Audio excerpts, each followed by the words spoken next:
au long de cette aventure littéraire. Lire pour triompher.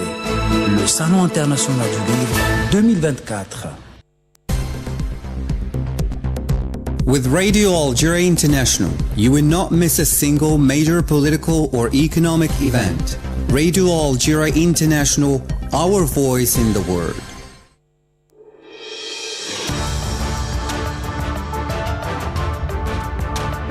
This is the English service of Radio Algeria International. It's time for the news.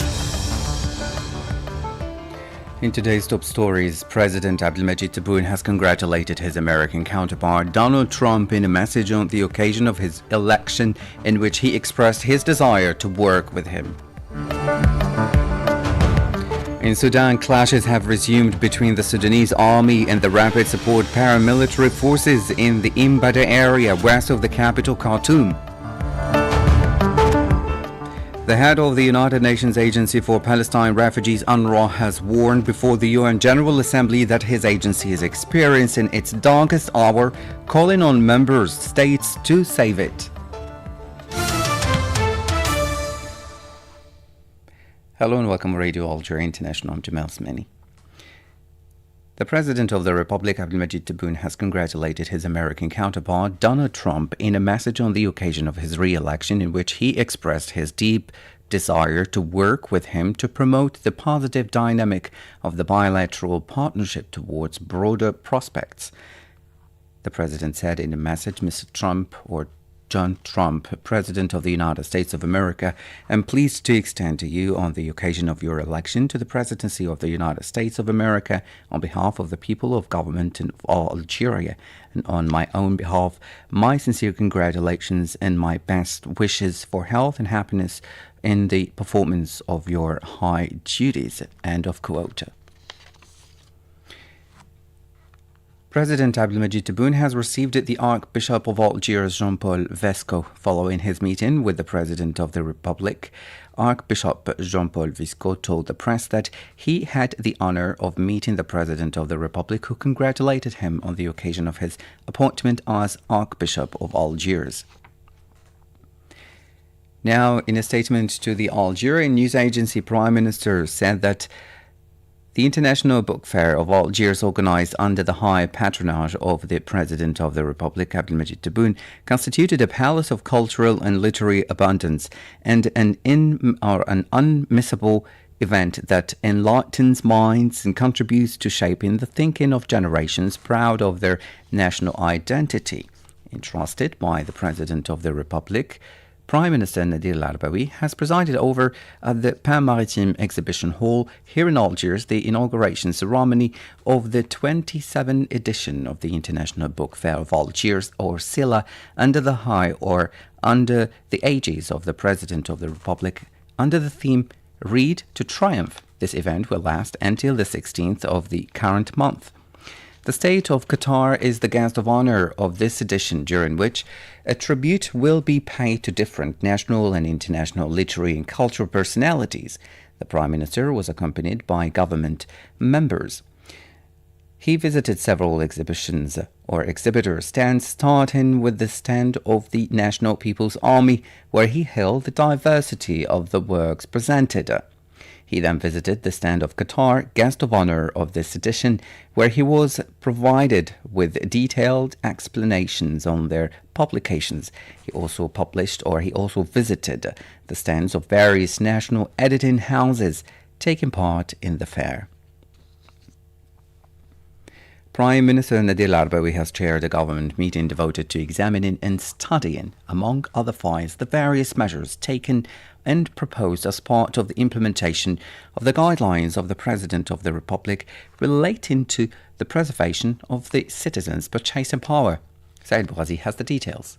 During the meeting, the government examined the different measures taken and proposed as part of the implementation of the guidelines laid down by the President of the Republic on preserving the citizens' purchasing power, notably by capping prices and regulating and organizing the national market to ensure that it is supplied with basic and widely consumed products.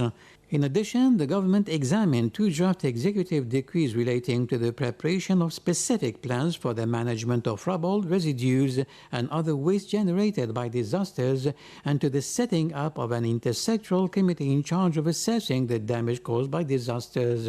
The government also examined a draft executive decree setting out the organization of the forest fire fighting campaign in implementation of the provisions of Law 2321 of 23rd December 2023 on forests and forest resources, which aims to improve the effectiveness of forest fire prevention and fighting measures.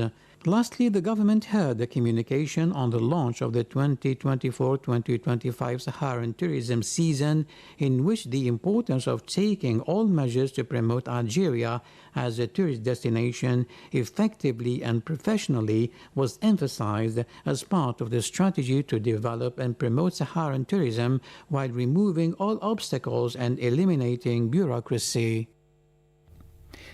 The Minister of Labour, Faisal bin Taleb, and the Secretary General of the General Union of Algerian Workers, UGTA, Ammar Takjout, have received the Secretary General of Uni Africa, Keith Jacobs, accompanied by a large delegation from this international trade union organization.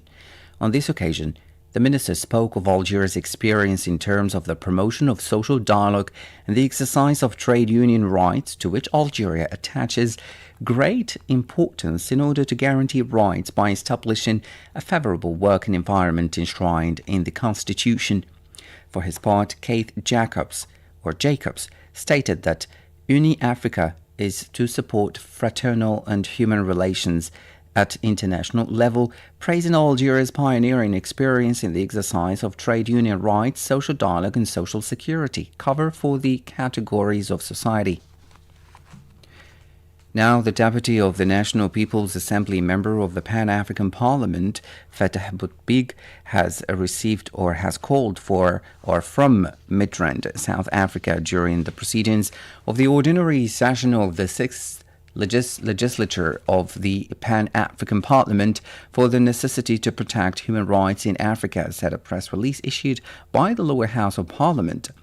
Taking the floor during the session, which will last until the 16th of the current month, Mr. Boutbig tackled the factors affecting the situation of human rights in Africa, mainly corruption, foreign interference, conflicts, climate change, and food security. On this occasion, he drew attention to impunity, which he described as one of the direct causes of the precarious situation of human rights in the world. The ambassador of the Republic of Sudan to Algiers, Ms. Nadia Mohamed Khair Osman, has affirmed that the end of the conflict in her country requires a ban on the flow of arms and mercenaries to avoid an escalation of the situation in the region, calling for the implementation of reconstruction plans. During a press conference held at the premises of the Sudanese embassy in Algiers on the developments of the situation in this country in the grip of an armed conflict between the Sudanese army and the Rapid Support Forces, the ambassador said that the developments in the situation in Sudan impacted the whole region, noting that her country, regarding its geopolitical position and its resources, is considered one of the foundations of stability in the region. In another development addressing the Security Council on the implementation of Resolution 2046, as well as providing an update on developments in Abyei, the Assistant Secretary General for Africa in the Departments of Political and Peace-Building Affairs and Peace Operations, Marta Ama Akyab Popi, said that the war in Sudan continues to have a profound impact on the security, economic, and humanitarian situations in Sudan.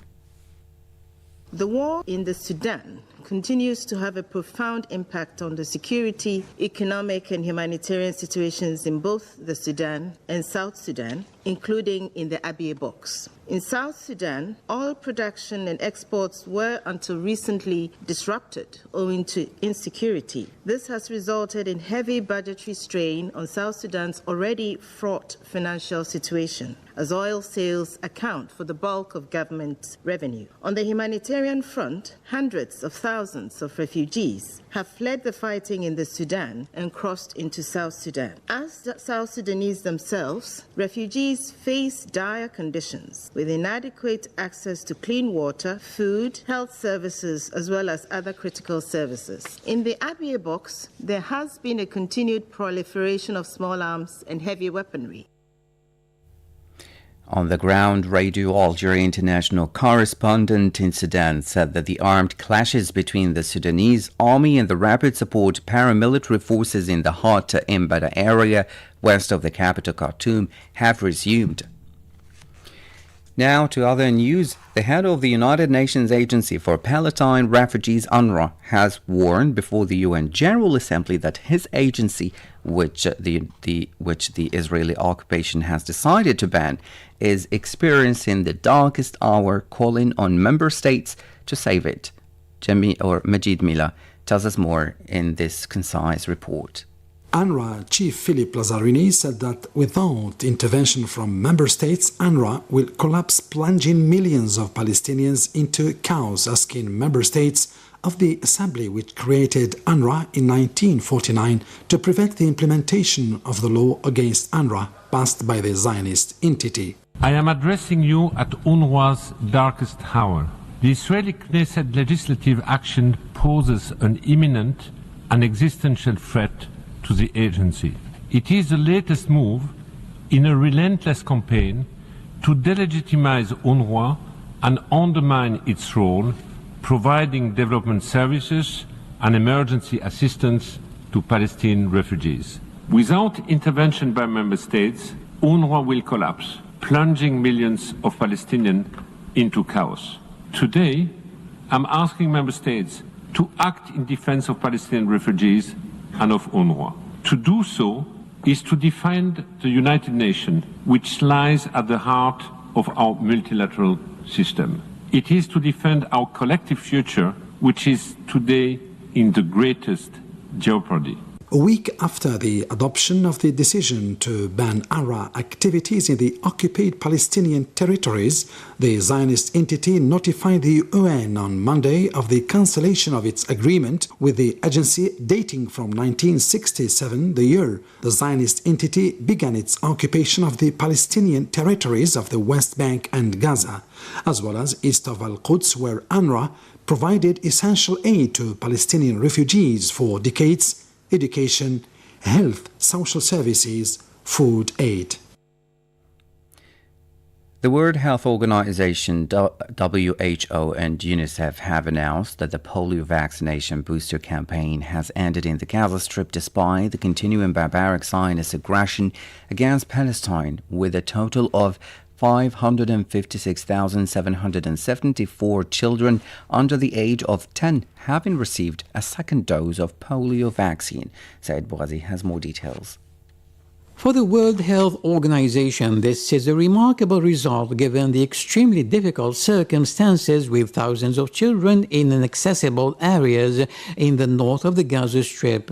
Between 7,000 and 10,000 children remain vulnerable to the polio virus in this area. Vaccination was mainly managed by United Nations agencies, notably the WHO, UNICEF, and the Agency for the Palestinian Refugees, UNRWA, which remains the main provider of primary health care in the Gaza Strip, according to Louise Wateridge, in charge of UNRWA emergency operations. The vaccination campaign in Gaza was launched on September 1st after the confirmation of a first case of polio in the country. Polio has reappeared there for the first time in more than 20 years against the backdrop of humanitarian disaster. The sewage network has been largely destroyed and wastewater stagnates in the open air, often in the immediate vicinity of dense population centers, which is conducive to the development of this highly contagious disease which can cause paralysis. The head of the WHO announced on Saturday that a vaccination center had been hit in the north of the Gaza Strip, leaving several people injured without giving any details. Now, Lebanon has announced that it has filed a complaint with the UN for the deadly explosions of booby-trapped pagers and walkie-talkies throughout the country in September, perpetrated by the occupation army. Calling this attack a blatant war on humanity, technology and labor, the Lebanese Minister of Labor, Mustafa Bayram, said at a press conference in Geneva that his country had lodged a complaint with the International Labour Organization, a specialized agency in the UN. This decision comes after the Zionist entity has intensified its air raids on southern Lebanon in Beirut and in the Bekaa Plain since the 23rd of September. The Norwegian Refugee Council has highlighted the almost unparalleled suffering of Palestinian families in Gaza, witnessed this week by its Secretary General Jan Egeland on his visit to Gaza. According to him, humanity is being erased in Gaza after 13 months of relentless violence. Majid Mila has the details.